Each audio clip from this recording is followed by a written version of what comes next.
March 14-ാം തീയതിയിലെ UPSC civil service എക്സാമിന് relevant ആയിട്ടുള്ള കുറച്ച് ടോപ്പിക്കുകളാണ് നമ്മൾ ഡിസ്കസ് ചെയ്യാൻ വേണ്ടി പോകുന്നതായിട്ടുള്ളത്.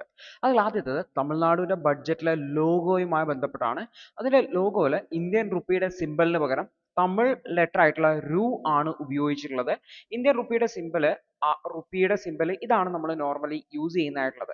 ഇതുമായി ബന്ധപ്പെട്ട് വന്നിട്ടുള്ള ഡിസ്പ്യൂട്ടുകളാണ് നമ്മൾ ഡിസ്കസ് ചെയ്യാൻ വേണ്ടി പോകുന്നത്. അപ്പോൾ തമിഴ്നാട് 2025-26 ബഡ്ജറ്റ് ലോഗോയിൽ അവർ ഇന്ത്യൻ റുപ്പിയുടെ സിമ്പലിനെ, ഇതാണ് നമ്മുടെ ഇന്ത്യൻ റുപ്പിയുടെ സിമ്പൽ, ഒഫീഷ്യൽ സിമ്പൽ, അതിനെ തമിഴ് ലെറ്റർ ആയിട്ടുള്ള റു ഉപയോഗിച്ചുകൊണ്ട് ഈ ഒരു സിമ്പൽ വെച്ചിട്ട് റീപ്ലേസ് ചെയ്യുകയാണ് ഇത് നിങ്ങൾക്ക് ഇവിടെ കാണാൻ വേണ്ടി പറ്റും. അപ്പോൾ ഗവൺമെന്റ് എംഫസൈസ് ചെയ്യുന്നത് വെച്ചാൽ തമിഴ് ഈ ഒരു ബഡ്ജറ്റിൽ അവർ 15 ലാംഗ്വേജുകൾ ഇന്ത്യൻ കറൻസിയിൽ ഉപയോഗിക്കുന്ന ലാംഗ്വേജുകളിൽ ഒന്നാണ്. അപ്പോൾ അവർ അത് വെച്ചിട്ട് റീപ്ലേസ് ചെയ്തു എന്നുള്ളതാണ്. അപ്പോൾ അതുകൂടാതെ തന്നെ എല്ലാവർക്കും എല്ലാം എന്നുള്ള ഒരു സ്ലോഗൻ കൂടി ഇവിടെ വെച്ചിട്ടുണ്ട്. എവറിത്തിങ് ഫോർ എവരി വൺ എന്ന് പറഞ്ഞുകൊണ്ട് ഇൻക്ലൂസീവ്നെസ്സിനെ ഹൈലൈറ്റ് ചെയ്യുന്നതിന് വേണ്ടിയിട്ടാണ് ബഡ്ജറ്റിൽ അത്തരത്തിലുള്ള വേർഡിങ് കൂടെ ഉപയോഗിച്ചിട്ടുള്ളത്. ഇത് കൂടാതെ ഇതുമായി ബന്ധപ്പെട്ട പ്രൊമോഷണൽ വീഡിയോയിൽ സംഘം പീരീഡിലെ പുരമൊന്നൂരു വേഴ്സസിനെ, അതായത് ചേര കിങ് ആയിട്ടുള്ള ചേരമാൻ പാലൈ പാണ്ഡ്യ പെരുങ്കടവും തുങ്കനെ കുറിച്ച് പറയുന്ന ശ്ലോകം കൂടി പ്രൊമോഷണൽ വീഡിയോയിൽ ഉൾപ്പെടുത്തിയിട്ടുണ്ട് എന്ന് കൂടി ഓർത്ത് വെക്കുന്നുണ്ട്. അപ്പൊ ഇതിനെതിരെ വലിയ പ്രൊട്ടസ്റ്റ് ആണ് വന്നത്. കാരണം രാജ്യത്തിന്റെ സിമ്പലിനെ റീപ്ലേസ് ചെയ്യുന്നു എന്നുള്ള രീതിയിലാണ് വന്നത്. അപ്പോൾ BJPയുടെ കെ അണ്ണാമലൈ അദ്ദേഹം പറഞ്ഞത് ഈ സിമ്പൽ തന്നെ ഡിസൈൻ ചെയ്തത് ഒരു തമിഴിയനാണ്. തമിഴിയൻ എന്ന് വെച്ചാൽ D ഉദയകുമാർ ആണ് ഈ ഒരു സിമ്പൽ ഡിസൈൻ ചെയ്തിട്ടുണ്ടായിരുന്നത്. അപ്പോൾ ആ ഒരു സിമ്പൽ നമ്മുടെ രാജ്യത്ത് മുഴുവൻ യൂസ് ചെയ്യുന്നുണ്ട്. പിന്നെ എന്താണ് ആ സിമ്പൽ തമിഴ്നാട്ടിൽ യൂസ് ചെയ്യാൻ താല്പര്യക്കുറവ് എന്നുള്ള ഒരു കാര്യം കൂടെ റേസ് ചെയ്തിട്ടുണ്ട് എന്ന് ഓർത്ത് വെക്കുക. അപ്പോൾ ഇതുമായി ബന്ധപ്പെട്ട് പൊളിറ്റിക്കൽ ആയിട്ടുള്ള ഡിസ്പ്യൂട്ടുകൾ നടക്കുന്നുണ്ട്. പക്ഷേ തമിഴ്നാട് അത്തരത്തിലുള്ള ഒരു സിമ്പൽ മാറ്റി ഉപയോഗിച്ചത് ഒരിക്കലും നല്ലൊരു പ്രവണതയായിട്ട് നമുക്ക് കാണാൻ വേണ്ടി പറ്റുകയില്ല എന്നുകൂടി ഓർത്ത് വെക്കേണ്ടതായിട്ടുണ്ട്. അടുത്തൊരു വാർത്ത എന്ന് വെച്ചാൽ ഇസ്രായേൽ നടത്തിയിട്ടുള്ള ഗാസയിൽ നടത്തിയിട്ടുള്ള ജീനോസൈഡുമായി ബന്ധപ്പെട്ട് UN-ന്റെ റിപ്പോർട്ട് വന്നു എന്നുള്ളതാണ്. UN-ന്റെ റിപ്പോർട്ട് പ്രകാരം ഈ ഒരു ഗാസയിൽ ഇസ്രായേൽ ജീനോസൈഡ് നടത്തിയിട്ടുണ്ട് എന്നാണ് പറയുന്നത്. ഇസ്രായേൽ ജീനോസൈഡ് നടത്തിയതും അതുമായി ബന്ധപ്പെട്ട വാർത്തയാണ് വന്നുള്ളത്. അപ്പോൾ UN റിപ്പോർട്ട് പ്രകാരം ഇസ്രായേൽ ഈ ഗാസയിൽ ജീനോസൈഡ് നടത്തിയിട്ടുണ്ട്. പ്രത്യേകിച്ചും അവിടുത്തെ റീപ്രൊഡക്റ്റീവ് ഹെൽത്തിനെ ഡിസ്ട്രക്ട് ചെയ്യുന്നതിന് വേണ്ടിയിട്ടും ജനനങ്ങൾ ഇല്ലാതാക്കുന്നതിനും വേണ്ടിയിട്ടും ഒക്കെയുള്ള ശ്രമങ്ങൾ ഇസ്രായേലിന്റെ ഭാഗത്ത് നിന്നുണ്ട് എന്നാണ് റിപ്പോർട്ടുകൾ പറയുന്നത്. ഈ റിപ്പോർട്ട് പ്രകാരം ഇവിടെ ഈ ഒരു സെക്ഷൽ അസോൾട്ട് എന്ന് പറയുന്ന ഒരു വാർ ടാക്ടിക് ആയിട്ട് യൂസ് ചെയ്തു എന്നുള്ളതാണ്. ഒരുപാട് അമ്മമാരുടെ അല്ലെങ്കിൽ പ്രഗ്നന്റ് ആയിട്ടുള്ള ലേഡീസ് മരണപ്പെടുന്നതിന്റെ കാരണമായിട്ടുണ്ട് ഈ ഒരു ആശുപത്രികളിൽ ഡിസ്ട്രക്ട് ചെയ്തുകൊണ്ട്. അപ്പോൾ അവിടെ പോപ്പുലേഷനെ നിയന്ത്രിക്കുന്നതിന് വേണ്ടിയിട്ട് അല്ലെങ്കിൽ അവിടുത്തെ പുതിയ ആൾക്കാർ കുട്ടികൾ ജനിക്കാതിരിക്കാൻ വേണ്ടിയിട്ട് അവിടുത്തെ ഹെൽത്ത് കെയർ ഫെസിലിറ്റീസ് എല്ലാം തകർക്കുകയും അതുകൊണ്ട് തന്നെ മെറ്റേണിറ്റി കെയർ കിട്ടാതെ പല സ്ത്രീകളും മരണപ്പെടുന്ന സാഹചര്യം ഉണ്ടായിരുന്നു. അപ്പോൾ നെതന്യാഹു, അതായത് ഇസ്രായേൽ പ്രധാനമന്ത്രി, ഈ ഒരു ആരോപണത്തെ ബയാസ്ഡ് ആണെന്നും ആന്റി സെമിറ്റിക് ആണെന്നും പറഞ്ഞുകൊണ്ട് ക്രിട്ടിസൈസ് ചെയ്യുകയാണ് ചെയ്തിട്ടുള്ളതെന്നും കൂടി ഓർത്തു വെക്കേണ്ടതാണ്. മുന്നേയുള്ള UN-ന്റെ റിപ്പോർട്ടുകളിൽ ഹമാസിനെതിരെയും സീരിയസ് ആയിട്ടുള്ള റൈറ്റ് വയലേഷൻസ് പറഞ്ഞിട്ടുണ്ടായിരുന്നു. ഇസ്രായേൽ ഓൾറെഡി ജീനോസൈഡ് കൺവെൻഷൻ പ്രകാരം ഇന്റർനാഷണൽ കോർട്ട് ഓഫ് ജസ്റ്റിസിൽ കേസ് നേരിടുന്നുണ്ട്. സൗത്ത് ആഫ്രിക്കയാണ് ജീനോസൈഡുമായി ബന്ധപ്പെട്ട വിഷയം ഇന്റർനാഷണൽ കോർട്ട് ഓഫ് ജസ്റ്റിസിൽ ഉയർത്തിക്കൊണ്ടുവന്നത്. ആ ഒരു വിഷയത്തിൽ ഓൾറെഡി ഇസ്രായേൽ കേസ് നേരിടുകയാണ് എന്ന് ഓർത്തു വെക്കുക. അതിൻ്റെ കൂടെയാണ് UN-ന്റെ റിപ്പോർട്ട് കൂടി വരുന്നത് എന്നുകൂടി മനസ്സിലാക്കേണ്ടതായിട്ടാണ്. അടുത്തത് ഇന്ത്യയുടെ ലിംഗ്വിസ്റ്റിക് ഡിലമയുമായി ബന്ധപ്പെട്ടാണ്. പ്രത്യേകിച്ചും ഈ ഒരു ലാംഗ്വേജസുമായി ബന്ധപ്പെട്ടുള്ള വിഷയത്തിൽ നമ്മുടെ രാജ്യത്ത് വലിയ കൺസേൺസ് ആണല്ലോ. തമിഴ്നാട്ടിൽ ഇപ്പോൾ ഹിന്ദി പഠിപ്പിക്കുന്നതുമായി ബന്ധപ്പെട്ട് ഇഷ്യൂ ഉണ്ടായിരുന്നു. അതുപോലെ തന്നെ ഹിന്ദിക്ക് ഇമ്പോർട്ടൻസ് കൊടുക്കേണ്ട ഒരു ആവശ്യത്തെക്കുറിച്ചൊക്കെ രാജ്യത്ത് ഡിസ്കഷൻ വരുന്നുണ്ട്. അപ്പോൾ ഇവിടെ ഇമ്പോർട്ടൻസ് ശരിക്ക് ഇംഗ്ലീഷിന് കൊടുക്കേണ്ടതുണ്ടോ, അല്ലെങ്കിൽ ഇംഗ്ലീഷ് അല്ലെങ്കിൽ ഹിന്ദി ഏതിനാണ് ഇമ്പോർട്ടൻസ് കൊടുക്കേണ്ടത്?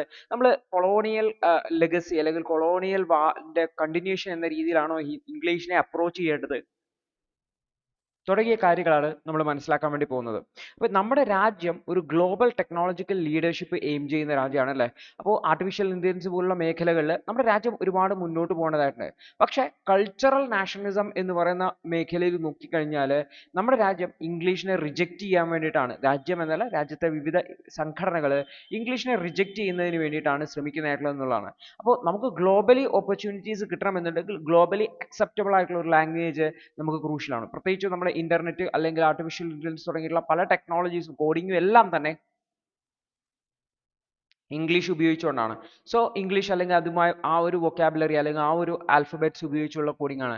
അതുകൊണ്ട് തന്നെ ഗ്ലോബൽ ഓപ്പർച്യൂണിറ്റീസ് അച്ചീവ് ചെയ്യണമെന്നുണ്ടെങ്കിൽ, ആക്സസ് ചെയ്യണമെന്നുണ്ടെങ്കിൽ, അല്ലെങ്കിൽ ഹയർ എഡ്യൂക്കേഷനിലും ടെക്നോളജിയിലും ഇന്റർനാഷണൽ കൊളാബറേഷനിലും ഒക്കെ ഇംഗ്ലീഷ് വളരെ അത്യാവശ്യമാണ്. അപ്പോൾ നമ്മുടെ രാജ്യത്താവട്ടെ ലിംഗ്വിസ്റ്റിക് ഡിവൈഡ് വർദ്ധിച്ചു വരികയാണ്. പ്രിവിലേജ്ഡ് ആയിട്ടുള്ള സ്റ്റുഡൻസ് മാത്രമാണ് ഇംഗ്ലീഷ് ആക്സസ് കിട്ടുന്നതായിട്ടുള്ളത്. ബാക്കി എല്ലാ ആൾക്കാരെല്ലാം മദർ ടങ്ക് അല്ലെങ്കിൽ റീജിയണൽ ലാംഗ്വേജുകളിലേക്ക് ഒതുങ്ങിപ്പോവുകയാണ് ചെയ്യുന്നത്. നമ്മൾ നോക്കിക്കഴിഞ്ഞാൽ ചൈന, സൗത്ത് കൊറിയ, വിയറ്റ്നാം തുടങ്ങിയിട്ടുള്ള രാജ്യങ്ങളെ ഇംഗ്ലീഷ് പ്രൊഫിഷ്യൻസി എന്ന് പറയുന്നത് ഒരു സ്ട്രാറ്റജിക് എക്കണോമിക് ടൂൾ ആയിട്ടാണ് ഉപയോഗിക്കുന്നത്. അവരുടെ എക്കണോമിയിലെല്ലാം തന്നെ ഇംഗ്ലീഷിനെ ഒരു ഈ വിദ്യാഭ്യാസത്തിന്റെ ഭാഗമാണ്. പ്രൈമറി ഇംഗ്ലീഷ് പഠിക്കുക എന്നുള്ളതാണ്. പ്രത്യേകിച്ച് ഗ്ലോബലൈസ്ഡ് ആയിട്ടുള്ള വേൾഡിൽ ഇംഗ്ലീഷ് എന്ന് പറയുന്നത് ഒരു ഗ്ലോബൽ ലാംഗ്വേജ് എന്ന രീതിയിൽ വളരെ വളരെ ഇമ്പോർട്ടൻ്റ് ആണെന്ന് ഓർത്ത് വെക്കുക. അപ്പോൾ ഇംഗ്ലീഷിനെ ഒരു സ്കിൽ ആയിട്ടാണ് അവർ ട്രീറ്റ് ചെയ്യുന്നതായിട്ടുള്ളത്, അല്ലാതെ ഒരു കൾച്ചറൽ ഐഡന്റിറ്റി ആയില്ല. അപ്പോൾ ഇംഗ്ലീഷ് ഫ്ലുവൻസി അറിയുക എന്ന് പറയുന്നത് ഇന്റർനാഷണൽ ട്രേഡിലും ഇന്റർനാഷണൽ ടെക്നോളജിക്കൽ അഡ്വാൻസ്മെന്റിന്റെ ഒക്കെ ക്യാപിറ്റലൈസ് ചെയ്യണമെന്നുണ്ടെങ്കിൽ നമ്മുടെ രാജ്യത്തിൽ വളരെ അത്യാവശ്യമാണ്. അപ്പോൾ അതിനു വേണ്ടിയിട്ടുള്ള നാഷണൽ പ്രോഗ്രാംസ് ആ രാജ്യങ്ങൾ ഇംപ്ലിമെന്റ് ചെയ്തിട്ടുണ്ട്. അതുകൊണ്ട് തന്നെ ഇംഗ്ലീഷ് എഡ്യൂക്കേഷൻ അവിടെ വൈഡ് സ്പ്രെഡ് ആണ്. എല്ലാ ആൾക്കാർക്കും ഇംഗ്ലീഷ് എഡ്യൂക്കേഷൻ ഉണ്ട് എന്നുള്ളതാണ്.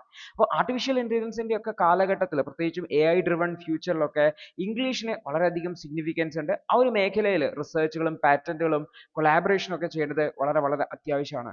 ഇംഗ്ലീഷിൽ പ്രൊഫിഷ്യൻസി ഇല്ല എന്ന് പറഞ്ഞാൽ അതിൽ എംപ്ലോയ്മെന്റ് ഓപ്പർച്യൂണിറ്റീസിനെ ലിമിറ്റ് ചെയ്യും, പ്രത്യേകിച്ചും ഹൈ ഗ്രോത്ത് സെക്ടേഴ്സിൽ എന്നുകൂടി ഓർത്ത് വെക്കാൻ തന്നെ. അപ്പോൾ ഇന്ത്യ ഒരു മാനുഫാക്ചറിങ് ഹബ് ആവാൻ വേണ്ടിയിട്ട് അല്ലെങ്കിൽ ആർട്ടിഫിഷ്യൽ ഇന്റലിജൻസിൽ ഒരു ഹബ് ആവാൻ വേണ്ടിയിട്ടൊക്കെ ശ്രമിക്കുന്നുണ്ടെങ്കിൽ ഇംഗ്ലീഷ് ഫ്ലുവൻസി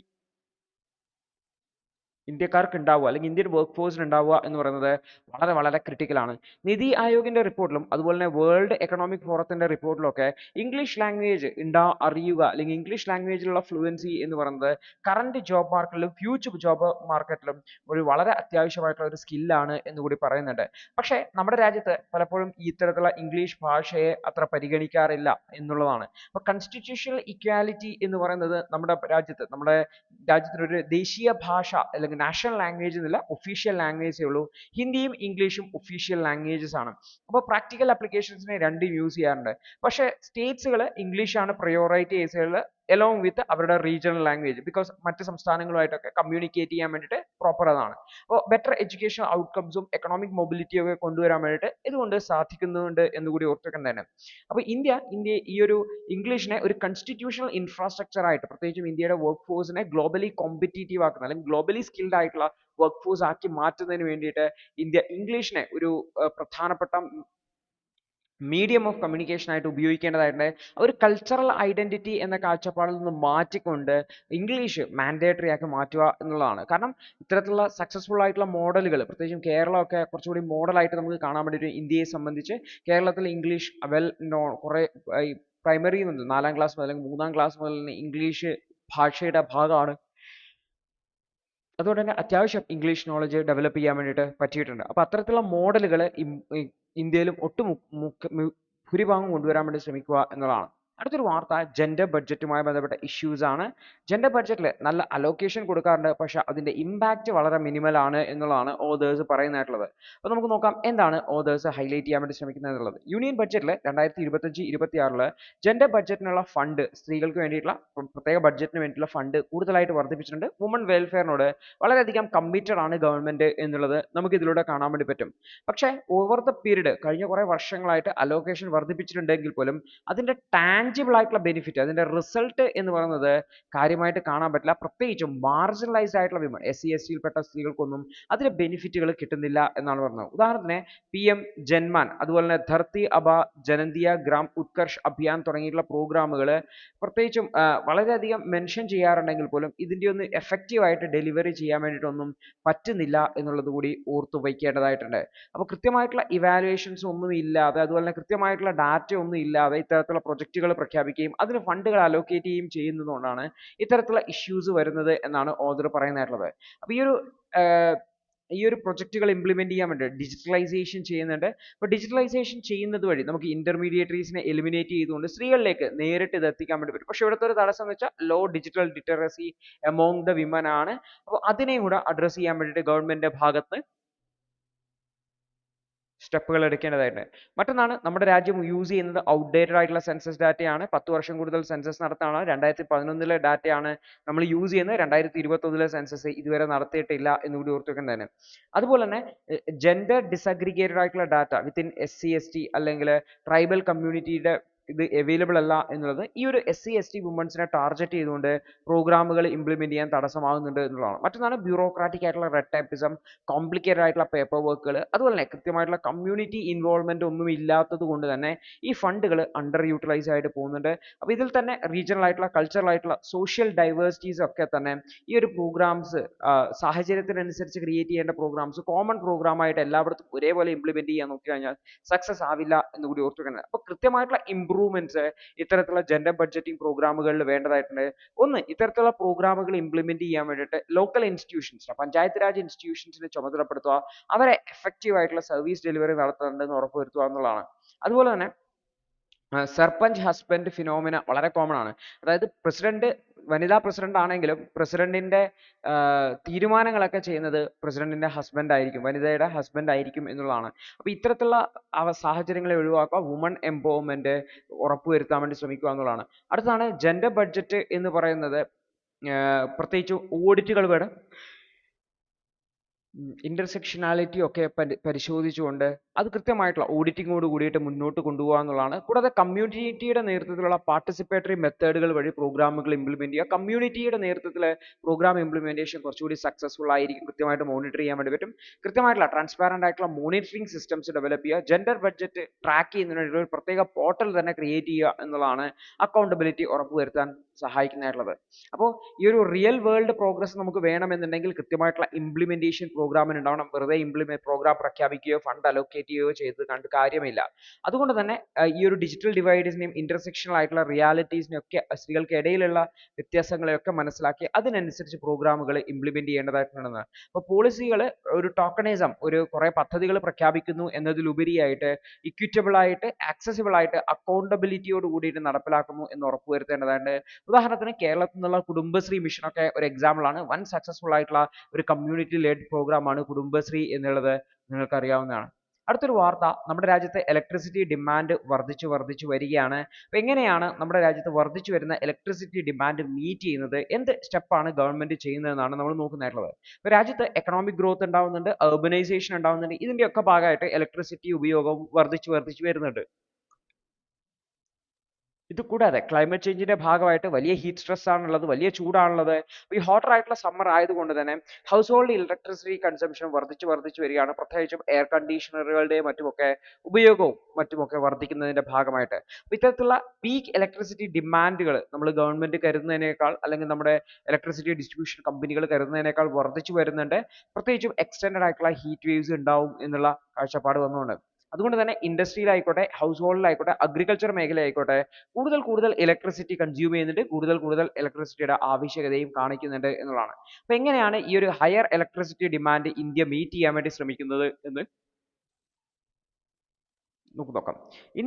ഇന്ത്യയുടെ power generation capacity, electricity generation capacity കഴിഞ്ഞ കുറച്ച് വർഷങ്ങളായിട്ട് കാര്യമായിട്ട് വർദ്ധിപ്പിച്ചിട്ടുണ്ട്. ലോകത്ത് തന്നെ 3ാമത്തെ ഏറ്റവും വലിയ ഇലക്ട്രിസിറ്റി പ്രൊഡ്യൂസർ ആണ് നമ്മുടെ രാജ്യമായിട്ടുള്ള ഇന്ത്യ എന്ന് പറഞ്ഞു കഴിഞ്ഞാൽ. ഇത് കൂടാതെ റിന്യൂവബിൾ എനർജി സെക്ടറിലേക്ക്, അതായത് സോളാർ, വിൻഡ് എനർജിയിലേക്ക് കൂടുതൽ ഫോക്കസ് നമ്മുടെ രാജ്യത്തേക്ക് പോയിട്ടുണ്ട്.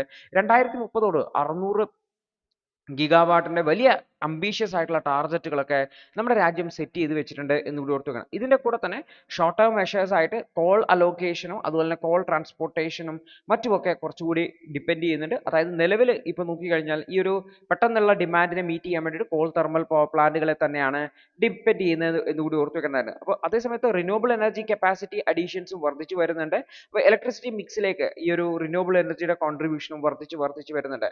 അതേസമയത്ത് കൽക്കരി എന്ന് പറയുന്നത് സ്റ്റിൽ നമ്മുടെ രാജ്യത്ത് ഇലക്ട്രിസിറ്റി പ്രൊഡ്യൂസ് ചെയ്യാൻ വേണ്ടിയിട്ട് 50%-ലധികം കോൾ ബേസ്ഡ് ആയിട്ടുള്ള അല്ലെങ്കിൽ തെർമൽ പവർ പ്ലാന്റുകൾ തന്നെയാണെന്ന് ഓർത്തു വെക്കേണ്ടതായിട്ട്. അപ്പോൾ ഇന്ത്യയുടെ ക്ലീൻ എനർജി ആംബിഷൻസിനനുസരിച്ച് ഉയർത്താൻ വേണ്ടി ശ്രമിക്കുന്നുണ്ട്. Higher renewable energy capacity target ചെയ്യുന്നുണ്ട്. പ്രത്യേകിച്ചും നമ്മുടെ രാജ്യത്തെ പവർ ഷോർട്ടേജിനെയും അതുപോലെ തന്നെ ഹയർ കോസ്റ്റിനെയും ഒക്കെ അഡ്രസ്സ് ചെയ്യാൻ വേണ്ടിയിട്ട് ഈ റിന്യൂവബിൾ എനർജി സഹായിക്കും എന്നുള്ളതാണ്. അതേപോലെ തന്നെ നമ്മുടെ രാജ്യത്ത് വർദ്ധിച്ചു വരുന്ന ഡിമാൻഡിനെ മീറ്റ് ചെയ്യാനും ഈ റിന്യൂവബിൾ എനർജി കപ്പാസിറ്റി അഡീഷൻ സഹായിക്കും എന്ന് തന്നെയാണ് കരുതുന്നതായിട്ടുള്ളത്. അപ്പോൾ ഇത്തരത്തിലുള്ള അഡീഷണൽ ആയിട്ടുള്ള കോളിനെ ഡിപ്പെൻഡ് ചെയ്യുന്നതിന് പകരം കൂടുതൽ റിന്യൂവബിൾ എനർജി സിസ്റ്റംസ് ഡെവലപ്പ് ചെയ്യുക, റിന്യൂവബിൾ എനർജി ഇലക്ട്രിസിറ്റി ജനറേഷനെ പ്രൊമോട്ട് ചെയ്യുക എന്നുള്ളതാണ് ഓതേഴ്സ് സജസ്റ്റ് ചെയ്യുന്നതിൽ. പ്രത്യേകിച്ച് നമുക്ക് ഡൗൺ ടൈമിലും മറ്റുമൊക്കെ ഉപയോഗിക്കാൻ വേണ്ടിയിട്ട് കോസ്റ്റും കുറക്കാൻ വേണ്ടി പറ്റും എന്നുള്ളതാണ്. അതേപോലെ തന്നെ വളരെ ഹെൽത്ത് അതുപോലെ തന്നെ ജോബ് ബെനിഫിറ്റുകളും ഇത്തരത്തിലുള്ള റിന്യൂവബിൾ എനർജി കപ്പാസിറ്റി ഇൻസ്റ്റാൾ ചെയ്യുന്നത് വഴി സാധിക്കും എന്ന് കൂടി ഓർത്ത് വെക്കുക. 2030 കൂടിയിട്ട് 60 ഗിഗാവാട്ടാണ് ഇന്ത്യ ടാർഗറ്റ് ചെയ്യുന്നതായിട്ടുള്ളത്. അപ്പോൾ ഇന്ത്യ ലോ കോസ്റ്റിൽ എമിഷൻസ് ഒക്കെ റെഡ്യൂസ് ചെയ്തുകൊണ്ട് 2030 കൂടി 600 ഗിഗാവാട്ട് ഉണ്ടാക്കുക എന്നുള്ളതാണ്. ഇതിന് റിന്യൂവബിൾ എനർജി കപ്പാസിറ്റി നിലവിലുള്ളതിനേക്കാൾ വളരെയധികം വർദ്ധിപ്പിക്കേണ്ടതായിട്ടുണ്ട്, വളരെ റാപ്പിഡ് ആയിട്ട് മുന്നോട്ട് പോകേണ്ടതായിട്ടുണ്ട്. അതിനായിട്ട് ഭൂമി അക്വയർ ചെയ്യണം, എക്യുപ്മെന്റുകൾ കൃത്യമായിട്ട് ട്രാൻസ്മിറ്റ് ചെയ്യണം, ഗ്രിഡുകളുമായിട്ടുള്ള കണക്ഷൻസും മറ്റുമൊക്കെ ഉറപ്പുവരുത്തേണ്ടതായിട്ടുണ്ട്. അപ്പോൾ നമ്മുടെ കോൾ പ്രൊജക്റ്റുകളെ പോലെയല്ല, വളരെ വേഗത്തിൽ റിന്യൂവബിൾ എനർജി റിലേറ്റഡ് ആയിട്ടുള്ള പ്രൊജക്റ്റുകൾ കൊണ്ടുവരാൻ വേണ്ടി പറ്റും. അപ്പോൾ ഇത് കുറച്ചുകൂടി വയബിൾ ആയിട്ടുള്ള ഓപ്ഷൻ ആണ് എന്നുകൂടി ഓർത്ത് വെക്കുന്നത് തന്നെ. അപ്പോൾ റിന്യൂവബിൾ എനർജി എന്ന് പറയുന്നത് ഇന്ത്യയിലെ ചില സംസ്ഥാനങ്ങളിൽ മാത്രമായിട്ടുള്ള എല്ലാ സംസ്ഥാനങ്ങളുമായിട്ട് സ്പ്രെഡഡ് ആയിട്ടാണ് എന്ന് ഓർത്ത് വെക്കുന്നത്. അപ്പോൾ കോ ലൊക്കേഷൻ വിൻഡും അതുപോലെ എനർജി സ്റ്റോറേജ് സിസ്റ്റംസ് ഒക്കെ സോളാർ പ്രൊജക്റ്റുകളൊക്കെ അടുത്തടുത്ത് വെച്ചുകൊണ്ടും ഈ ഒരു ചെലവുകൾ കുറച്ചുകൊണ്ട് ചെയ്യാൻ വേണ്ടി പറ്റും എന്നുകൂടി ഓർത്ത് വെക്കുന്നത്. അപ്പോൾ ഈ ഒരു മേഖലയിൽ കൃത്യമായിട്ടുള്ള ഇന്നോവേഷൻ ഉണ്ടാവേണ്ടതായിട്ട്, കൃത്യമായിട്ടുള്ള കോൺട്രാക്ട് ഡിസൈനുകൾ ഉണ്ടാവേണ്ടതായിട്ട്, so that renewable energy procurement കൃത്യമായിട്ട് നടക്കുക എന്നുള്ളതാണ്. അതേപോലെ തന്നെ ബാറ്ററി സ്റ്റോറേജ് സിസ്റ്റത്തിലും കാര്യമായിട്ടുള്ള ഡെവലപ്മെന്റ് ഉണ്ടാവേണ്ടതായിട്ടുണ്ട് എന്നുകൂടി ഓർത്ത് വെക്കുന്നത് തന്നെ. അടുത്തൊരു വാർത്ത, central government critical minerals explore ചെയ്യാൻ വേണ്ടിയിട്ടുള്ള മൈൻ ചെയ്യുന്നതിന് വേണ്ടിയിട്ടുള്ള ഓപ്ഷൻസ് സ്റ്റാർട്ട് ചെയ്തു എന്നുള്ളതാണ്. അപ്പോൾ union coal and mines ministry ആണ് ഇത് സ്റ്റാർട്ട് ചെയ്തിട്ടുള്ളത്. അപ്പോൾ ഇന്ത്യയുടെ ഫസ്റ്റ് ഓപ്ഷൻ ആണ് 13 ക്രിട്ടിക്കൽ മിനറൽ ബ്ലോക്കുകൾ, ക്രിട്ടിക്കൽ മിനറൽസ് അവൈലബിൾ ആയിട്ടുള്ള 13 സ്ഥലങ്ങൾ മൈൻ ചെയ്യുന്നതിന് വേണ്ടിയിട്ട് ടെൻഡർ വിളിച്ചിട്ടുള്ളത്. അപ്പോൾ ഇതിന് വേണ്ടിയിട്ടുള്ള ടെൻഡർ വിളിച്ചതിൽ പ്രധാനമായിട്ടും റെയർ എർത്ത് എലമെന്റുകളുള്ള മൈൻസ് ഉണ്ട്, സിങ്കിന്റെ മൈൻസ് ഉണ്ട്, ഡയമണ്ട് മൈൻസ് ഉണ്ട്, കോപ്പർ മൈൻസ് ഉണ്ട്, അതുപോലെ പ്ലാറ്റിനം ഗ്രൂപ്പ് മിനറൽസിന്റെ മൈൻസ് ഉണ്ട് എന്ന് ഓർത്തുവെക്കുന്നത്. ഈ ഒരു ഓപ്ഷനിൽ പ്രൈവറ്റ് കമ്പനികളാണ് പാർട്ടിസിപ്പേറ്റ് ചെയ്യുക, അവർക്ക് പാർട്ടിസിപ്പേറ്റ് ചെയ്യാം. അവ ഇന്ത്യയുടെ മിനറൽസിനെ എക്സ്ട്രാക്ട് ചെയ്യും, ഗവൺമെന്റിന് ഒരു വാടക പോലെ കൊടുക്കുകയും ചെയ്യും എന്നുള്ളതാണ്. ഗവൺമെന്റ് ഇന്ത്യൻ മൈനിങ് സെക്ടറിൽ കൃത്യമായിട്ടുള്ള ഗ്രോത്ത് കൊണ്ടുവരിക എന്നുള്ളതാണ്. പ്രത്യേകിച്ചും ഗ്ലോബൽ പ്ലേയേഴ്സും പ്രൈവറ്റ് സെക്ടർ ഏജൻസീസും ഒക്കെ ഈ ഒരു മൈനിങ്ങിലേക്ക് കടന്നു വന്നിട്ട് എന്നാണ് കരുതുന്നത്. അപ്പോൾ പ്രൈവറ്റ് കമ്പനീസിന് ഈ ഒരു മൈനിങ് ബ്ലോക്കുകളുടെ മേലെ എക്സ്ക്ലൂസീവ് റൈറ്റ് ഉണ്ടാവുക. ആ മൈനിങ് ബ്ലോക്കിൽ നിന്ന് ആ കമ്പനിക്ക് മാത്രമേ മെറ്റീരിയൽ എക്സ്ട്രാക്ട് ചെയ്തെടുക്കാൻ പറ്റുള്ളൂ. അതുവഴി എഫിഷ്യൻസിയും ഇന്നോവേഷനും ഒക്കെ പ്രൊമോട്ട് ചെയ്യാൻ പറ്റും എന്നാണ് ഗവൺമെന്റ് കരുതുന്നത് എന്ന് കൂടി ഓർത്ത് വെക്കുക. അടുത്തൊരു വാർത്ത എന്ന് വെച്ചാൽ, ഈ ബജറ്റിൽ ഒരുപാട് സ്കീമുകൾ പ്രഖ്യാപിക്കുമെങ്കിലും ഈ ഒരു സ്കീമുകളൊക്കെ ഇംപ്ലിമെന്റ് ചെയ്യുന്നതിൽ വലിയ തടസ്സമാണ് ഉണ്ടാവുന്നത്. കാരണം അതിന്റെ കാരണം എന്ന് വെച്ച് കഴിഞ്ഞാൽ, ബജറ്റിൽ വെറുതെ പ്രഖ്യാപനം മാത്രമേ നടക്കുള്ളൂ. പ്രഖ്യാപിച്ചതിന് ശേഷം അതിന്റെ ഡീറ്റെയിൽസും അതിന്റെ ഇംപ്ലിമെന്റേഷൻ തുടങ്ങിയിട്ടുള്ള പരിപാടികളൊക്കെ ബജറ്റിൽ പ്രഖ്യാപിച്ചതിന് ശേഷമൊക്കെ ആയിരിക്കും ഫോർമുലേറ്റ് ചെയ്യുന്നുണ്ടാവുക. അപ്പോൾ ഇത്തരത്തിലുള്ള രീതി പോരാ. പാർലമെന്ററി സ്റ്റാൻഡിംഗ് കമ്മിറ്റി പറഞ്ഞിരിക്കുന്നത് വെച്ചാൽ ഇത്തരത്തിലുള്ള രീതി പോരാ. അതായത് നിങ്ങൾ ബജറ്റിൽ പദ്ധതി പ്രഖ്യാപിക്കുന്നതിന് മുന്നേ തന്നെ ബജറ്റ് പദ്ധതിയുമായി ബന്ധപ്പെട്ട ഡീറ്റെയിൽസ് മുഴുവൻ ചെയ്തിട്ടുണ്ടാവണം എന്നാണ് പറഞ്ഞത്. അപ്പോൾ പാർലമെന്ററി കമ്മിറ്റി പറഞ്ഞിരിക്കുന്നത് വെച്ചാൽ, ഹൗസിംഗ് മിനിസ്ട്രിയോടാണ് പറഞ്ഞിരിക്കുന്നത്, ബഡ്ജറ്റിൽ അനൗൺസ്മെന്റ് ചെയ്യുന്നതിന് മുന്നേ തന്നെ നിങ്ങൾ പദ്ധതികൾ കൃത്യമായിട്ട് ഫൈനലൈസ് ചെയ്തിട്ടുണ്ടാവണം. കാരണം ഇവിടെ സംഭവിക്കുന്നത് വെച്ചാൽ, പദ്ധതി ബജറ്റിൽ പ്രഖ്യാപിച്ചു, അതിന് ഫണ്ട് അലോക്കേറ്റ് ചെയ്യും, പക്ഷെ അതിന്റെ സ്കീംസും അതിന്റെ ഇംപ്ലിമെന്റേഷൻ മെത്തേഡുകളൊക്കെ ഡെവലപ്പ് ചെയ്യാൻ കുറേ സമയമെടുക്കും. ഇതിന്റെ ഭാഗമായിട്ട് വലിയ ഡിലേസ് ആണ് ഉണ്ടാവുന്നത്. ഉദാഹരണത്തിന് urban challenge fund, scheme for industrial housing, PM E-bus Seva scheme, national urban digital mission തുടങ്ങിയുള്ള പദ്ധതികൾ ബജറ്റിൽ പ്രഖ്യാപിച്ചു, പക്ഷെ അതിന്റെ സ്കീം കൊണ്ടുവരാൻ വേണ്ടിയിട്ട് ഒരുപാട് സമയമെടുത്തു. അത് വലിയ ഡിലേയിലാണുള്ളത്. ഉദാഹരണത്തിന് PM ബസ് സേവാ സ്കീമിന്റെ ഫണ്ടുകൾ വലിയ ഡിലേക്ക് ശേഷം മാത്രമാണ് അലോക്കേറ്റ് ഉപയോഗിക്കാൻ വേണ്ടി പറ്റിയിട്ടുള്ളത് എന്നുള്ളതാണ്.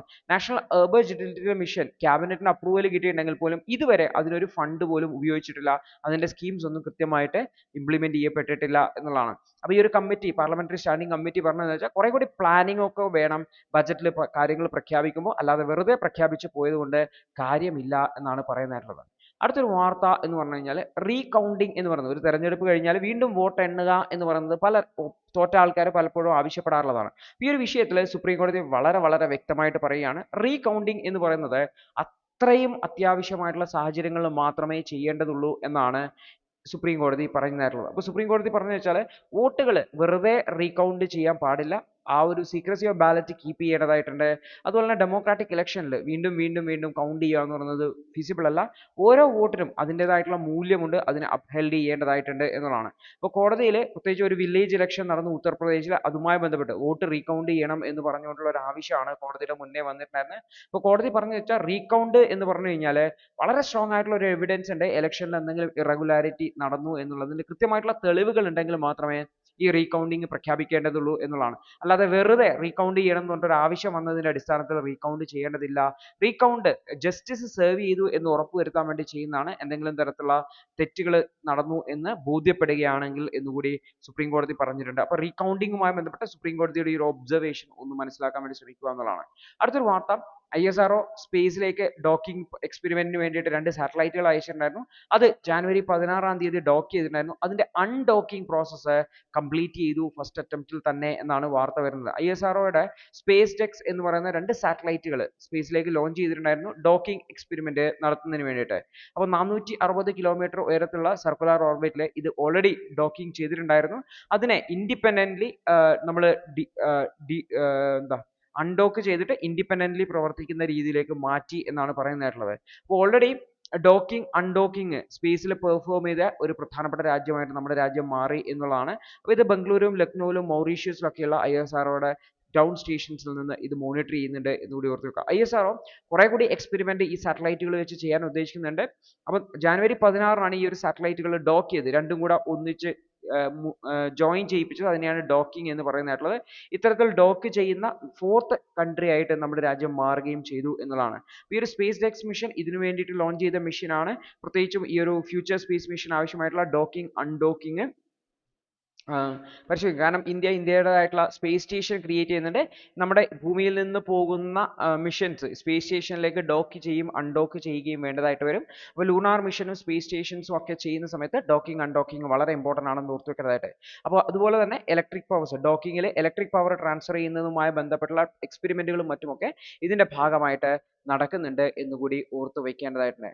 അടുത്തൊരു വാർത്തയാണ് ഹെൻഡ വൈറസുമായി ബന്ധപ്പെട്ടാണ്. അപ്പോൾ എന്താണ് ഈ ഒരു ഹെൻഡ വൈറസ്, എന്താണ് ഈ ഒരു വിഷയം എന്നാണ് നമ്മൾ നോക്കാൻ വേണ്ടി പോകുന്നതായിട്ടുള്ളത്. ഹെൻഡ വൈറസ് എന്ന് വെച്ച് കഴിഞ്ഞാൽ റോഡൻസ്, അതായത് എലികളും മറ്റുമൊക്കെ ക്യാരി ചെയ്യുന്ന എ ഗ്രൂപ്പ് ഓഫ് വൈറസ് ആണെന്ന് പറയാൻ പറ്റും. ഇത് ഹെൻഡ വൈറസ് പൾമണറി സിൻഡ്രോം, ശ്വാസകോശവുമായി ബന്ധപ്പെട്ട രോഗം, ഹെമറേജിക് ഫീവർ, അതുപോലെ തന്നെ റീനൽ സിൻഡ്രോം തുടങ്ങിയിട്ടുള്ള അസുഖങ്ങൾ ഉണ്ടാക്കാൻ കാരണമാകും.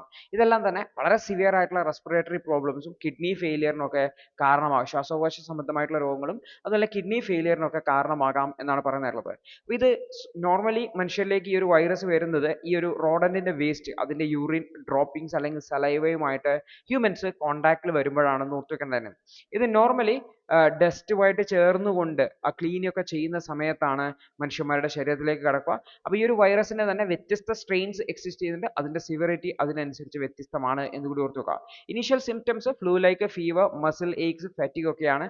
പിന്നീട് മെല്ലെ റെസ്പിറേറ്ററി പ്രോബ്ലംസ് വരാൻ വേണ്ടി തുടങ്ങും. കഫിങ്, ചെസ്റ്റ് ടൈറ്റ്നസ് ഒക്കെ വരാൻ വേണ്ടി തുടങ്ങും. ട്രീറ്റ്മെന്റ് കൃത്യമായിട്ട് നടന്നില്ലെങ്കിൽ ആളുടെ മരണത്തിലേക്ക് വരെ നയിക്കാവുന്ന രോഗമാണിത് എന്നുകൂടി ഓർത്ത് വെക്കുന്നതാണ്.